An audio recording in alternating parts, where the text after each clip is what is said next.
So this is Bill Hernandez, editor at rockbandreviews.com, and I'm here with legendary drummer Rick Allen of Def Leppard, and it's great to have you here with us today. Cool. It's such a great day in Florida. I mean, you couldn't pick a better day to pop in here from LA, although I'm from LA, so I know how the weather is out there. It's great as well. Now, aside from music, you're wearing quite a lot of different hats these days. Mm-hmm. I mean, you know, you're an artist, a humanitarian, a photographer, and you're a designer. And you still manage to tour the world with Def Leppard. I mean, where do you find the time to do all of this? I guess you know, living in Monterey slows life down, and I do enjoy that. I found that I was a little too busy when I was down in Los Angeles area, but now I have time to take in the nature and just be inspired by that. So I have plenty of time, you know. Depends what I'm doing, you know. Some of the originals are pretty time consuming, but then the mixed media pieces tend to go a lot quicker, you know. Now going all the way back, we'll just start from the beginning, like when you were a child or a teenager. Can you remember when music first impacted your life? Pretty much right off the bat. It's interesting. The first Vegas residency that we did, we had the honor of going to see the Cirque du Soleil production, Love, you know, by the Beatles, all the Beatles music, and it was really amazing. You know, I'm sitting there experiencing this whole thing. Big old tears running down my cheeks, realizing that the music was in my DNA, and that I'd heard the music forever. And then when I became more conscious of it, you know, it became going to school music, which was a bittersweet experience. But yeah, a lot of the music that I got into was really due to my family. You know, getting in a rock band was somewhat of an accident, because, you know, I got into big band, I got into you know, just funk, all different kinds of music, whatever was there. And that's the beautiful thing about drums, is it's in most music that you listen to, you know. Now, of all the instruments to choose from, what drew you to the drums? Actually, my best friend back in England, John, he got a guitar for Christmas, and I was so jealous. But he said, you know, we should play together. I said, well, I need to choose a different instrument. So I went home, asked my parents if I could have a drum kit, and of course they said no. Yeah. The you noisiest thing you could pick. Probably. Yeah, I know. No, but we didn't really have that much money, you know. Grew up sort of working class, and the cool thing was they came back on it and they said, well, you know, if you start doing some jobs around the house, or, you know, jobs around the neighborhood, maybe we can get something on layaway, and that's exactly what I did. And part of the deal was I had to go for drum lessons. They said, you know, we don't want to get you this drum kit and then, you know, you forget about it, or, you know, you lose interest. And I think that was really important. Actually, a guy called Kenny Slade, he played drums with Joe Cocker for a little while. So I knew he was good, and he set me on the right track. And you know, I probably about 6 months after I asked for the drum kit, I finally got the thing. Drove the dog insane, you know, drove the neighbors insane, and then I think within a year, I was doing pretty good, you know, playing wise, and then kind of invited the whole band to come and rehearse in, you know, in my bedroom. So yeah, I pissed a lot of people off, but you know, in terms of the noise. But now it's, you know, it's kind of paying off for me. Yeah, I think it has. Yeah. Now, who are some of the drummers that you looked up to that may have shaped the way that you play? I think Ian Pace was one of them. I was lucky to have an older brother, so he was kind of experiencing music, before me. So he would come home with music that I'd never heard before, like Deep Purple in Rock and Made in Japan. I remember those two records, and just being really inspired. Ginger Baker was another inspiration. The usual, John Bonham. You name it. Stuart Copeland. He was a huge influence as well. There's tons of Bill Collins. You name it. Now, have you ever thought about doing something solo on your own?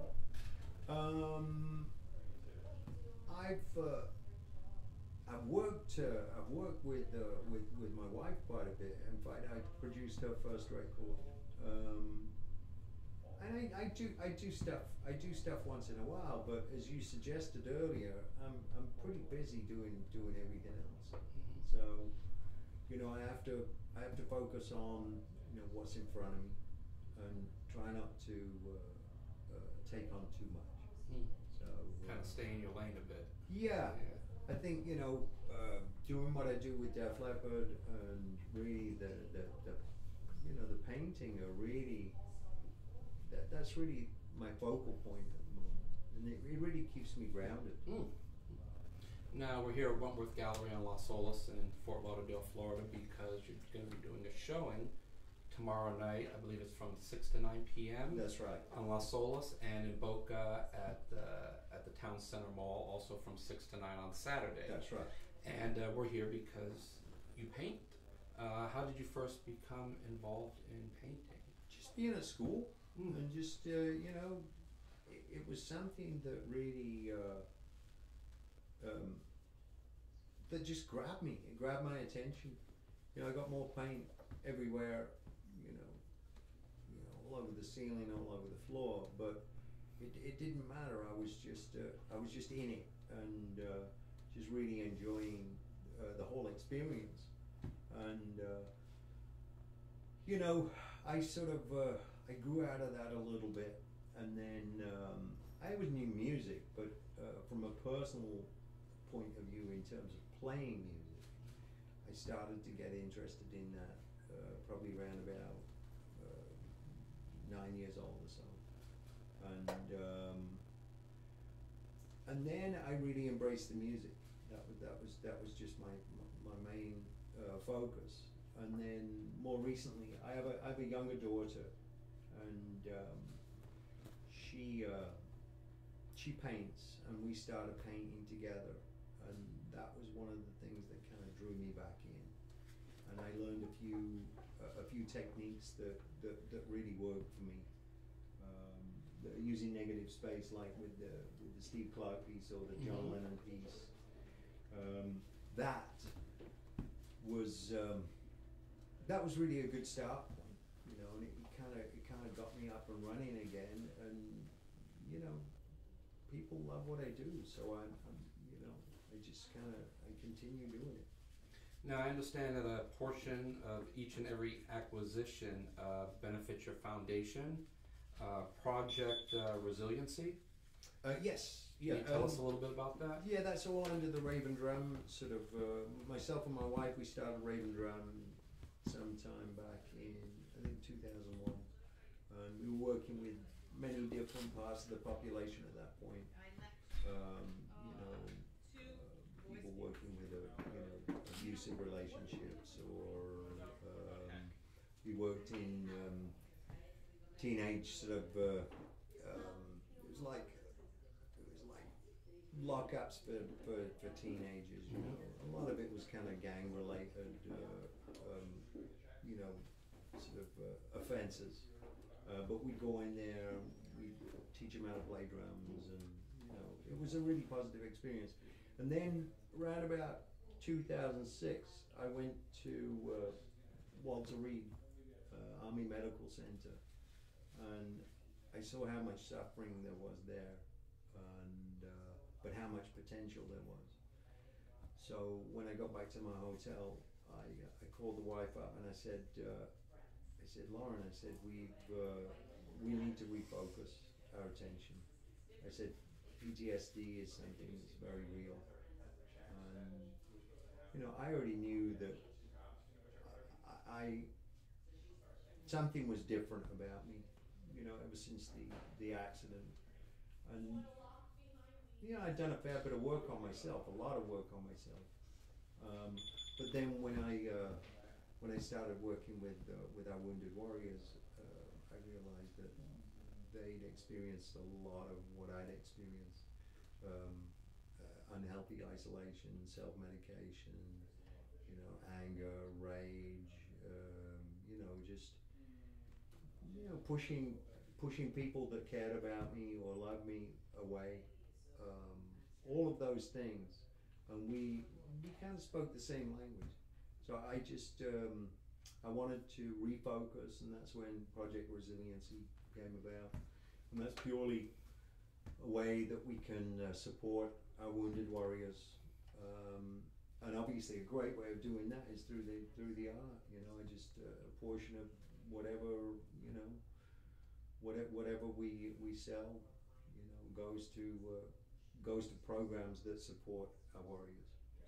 Well, I know what you're speaking of because my dad was a 3-year POW in Vietnam. So as a little kid, there were highs, but a lot of lows also. Yeah. I mean, I understand it. We call that secondary trauma. You know, we meet a lot of kids or families of wounded warriors, and it permeates everything, man. Oh, it does. Yeah. I know.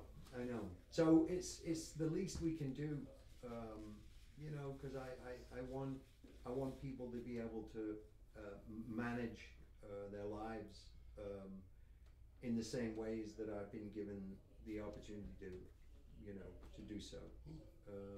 So it's my way of, you know, giving back. So on a much lighter note, when you came into the gallery, you had one of your designer bags with you. How did that come about with getting into designing those?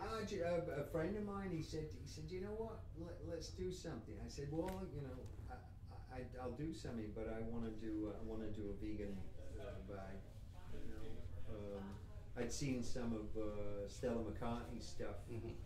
and yeah, I just I kind of wanted to sort of almost set an example. You know, it's like people talk about, you know, being vegetarian or being vegan. I don't really scream it from the rooftops, but if people see me out in the world, it's nice to kind of show that you live it and you don't just talk it. Exactly. Yeah. And that's a unisex bag, I guess, right? I guess so. Yeah. Because it works. I can fit tons of sex in it. Okay. That's funny. So we're covering a little bit of everything: the art, the music, the designer part, the philanthropy, Rock and Roll Hall of Fame. Oh, that was fantastic. When you first heard that you guys were officially inducted, you were in, what was going through your head?